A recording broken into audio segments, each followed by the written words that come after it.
I like to call this one Poppygate. Now you see it, now you don't. This week, Keir Starmer was criticised for what appeared to be a disappearing Poppy act. Here he is, Poppy in pole position for all to see. But on the same day, in the same outfit, the Poppy is nowhere in sight. And he talks on a pre-recorded video about Islamophobia. So he was wearing a Poppy in the morning, but then it disappeared that day when the party released an anti-Islamophobia video. He might argue that this was unintentional, but I'm not buying it. You see, the problem Keir Starmer has is that he is, in my view, a band-aid, a plaster over the anti-Semitism that still exists in his Labour Party. This conflict between Israel and Hamas has exposed a gaping wound, one that simply hasn't healed. And it all started when Sir Keir Starmer went on LBC and made these comments.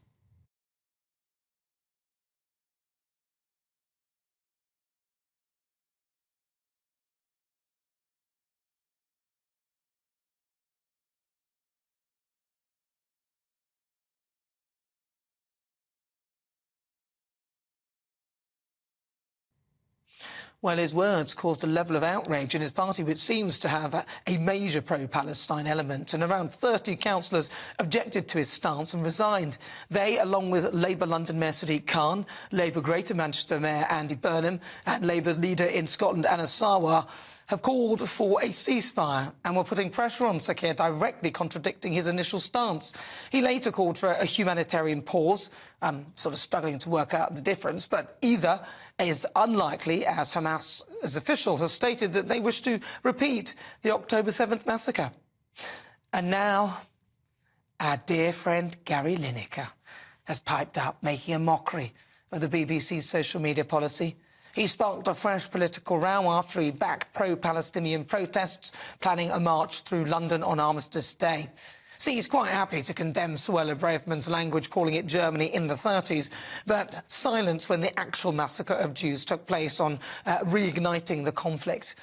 And in a Chatham House speech this week, Sir Keir rejected that there were divisions over the party's position in Gaza, but Poppygate is a big clue. While I understand calls for a ceasefire at this stage, I do not believe that it is the correct position now, for two reasons. One, because a ceasefire always freezes any conflict in the state where it currently lies.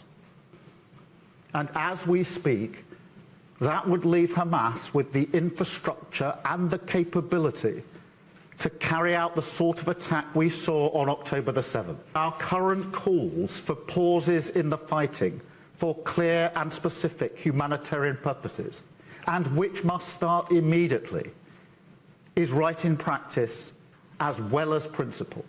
But of course, if you do have a ceasefire or a pause in the fighting, you disarm Israel and rearm Hamas. So what's going on with Keir's party?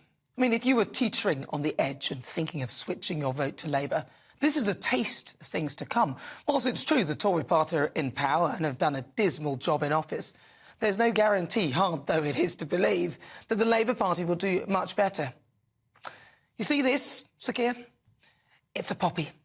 My parents are from Ghana. I was born in Newcastle upon Tyne, and I am a black woman. I'm not afraid to be called black, because I am, and I'm a woman. Glad you finally know what one is. And I'm certainly not afraid to wear my poppy proudly, and I don't care who I offend.